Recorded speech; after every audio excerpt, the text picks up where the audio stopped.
Good night, this is Fumi's Sleepy Time Stories. Tonight's bedtime story is about to begin. Children, this story may sound made up, but I assure you, it's entirely true. I heard it from my grandfather, and every time he told it, he would always say, "Of course it's true, otherwise I wouldn't be telling it to you." This is how the story goes. One Sunday morning during harvest season, the buckwheat flowers were in full bloom. The sun shone brightly, a gentle breeze rustled the stalks in the fields, larks sang high in the sky, and bees buzzed merrily among the blossoms. People, dressed in their finest clothes, were on their way to church. All creation seemed to rejoice, and the hedgehog was no exception.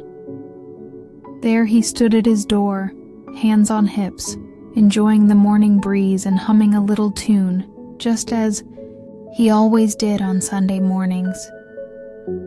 Humming along, he suddenly remembered that, while his wife was bathing the children, he could take the chance to check on the radishes. These radishes weren't really his, but since they grew so close to his house, he and his family had long considered them theirs, and so he treated them as such. No sooner had he thought it than he did it. Shutting the door behind him, he set off toward the radish patch.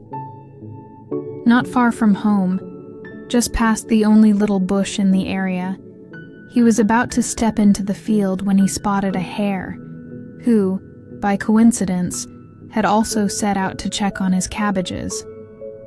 The hedgehog cheerfully greeted the hare with a friendly, "Good morning." But the hare, who fancied himself quite the refined gentleman, was too arrogant and rude to return the greeting. Instead, he looked at the hedgehog with disdain and said, "And what brings you to the field so early in the morning?" "I'm taking a walk," said the hedgehog. "A walk?" The hare smirked. "Surely those little legs of yours could be put to better use." Now the hedgehog could tolerate many things, but mockery of his legs was not one of them. Nature had given him short, crooked legs, and that was a sore spot. So he replied, "Do you think your legs are more useful than mine?" "I certainly do," said the hare. "Well then," said the hedgehog, "let's test that. I'll wager that if we race, I'll beat you." The hare burst out laughing. "You? Beat me? With those stubby legs? That's the funniest thing I've heard all day." "But very well. If you're so foolish, let's make it interesting. What shall we wager?" "A gold louis and a bottle of brandy," said the hedgehog. "Agreed," said the hare. "Shake on it. Let's start right away." No, said the hedgehog. "No need to rush. I haven't had breakfast yet. I'll go eat and be back in half an hour." The hare was satisfied with this, and the hedgehog went home. On his way, the hedgehog thought, "That hare thinks he's clever just because his legs are long. But I'll outwit him. He may be someone, but he's a fool, and he'll pay for what he said." Once home, he said to his wife, "Wife, get dressed.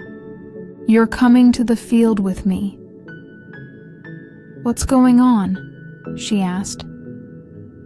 "I made a bet with the hare, a gold louis and a bottle of brandy. We're going to race, and I need you to be our witness." "Heavens!" cried the wife. "Are you out of your mind? You race a hare?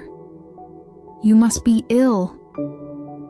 "Silence, woman," snapped the hedgehog. "This is my business, man's business. "Put on your clothes and come." She had no choice. Whether she wanted to or not, she had to do as he said. So off they went, to the field together. Along the way, the hedgehog explained his plan. "Now listen closely. You see this field? That will be our racetrack. He'll run one furrow, and I'll run the one beside it. We'll start from the top and race to the bottom. You wait here at the bottom, and when he reaches you, shout, 'I've been here the whole time.'" When they arrived, the hedgehog showed his wife where to stand, and then he climbed to the top of the field. There, he found the hare waiting. "Ready?" asked the hare. "Ready," said the hedgehog. "We start together." They each took their positions. The hare counted.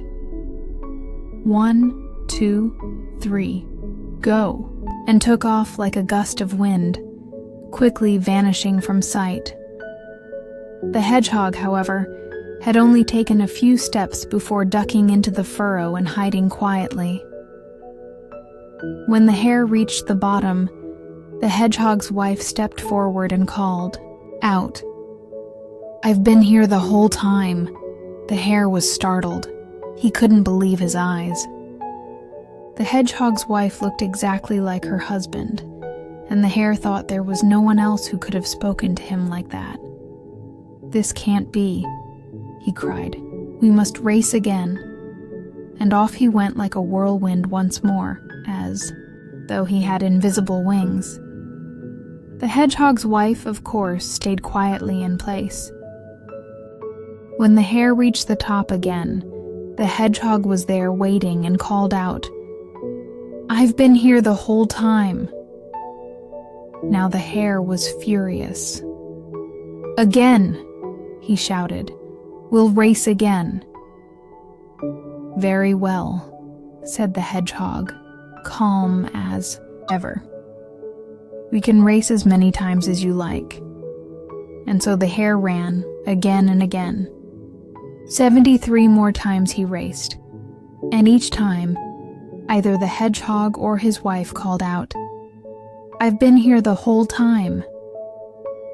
On the 74th run, the hare collapsed halfway, blood at the corners of his mouth, and died right there, in the field. The hedgehog took his winnings, the bottle of brandy and the gold louis, and called to his wife. Together, they went home joyfully, and if they haven't died since, they might still be living there today. And that, dear children, is the tale of how the hedgehog raced the hare on the heath of Buxtehude and ran him to death. Ever since that day, no hare has dared to challenge a hedgehog from Buxtehude to a race. The moral of this tale is twofold. First, no matter how grand one may be, one must never mock someone beneath them. Even a little hedgehog deserves respect. And second, a man must always marry someone who suits him, for if you marry a hedgehog, beware, his wife will be a hedgehog too.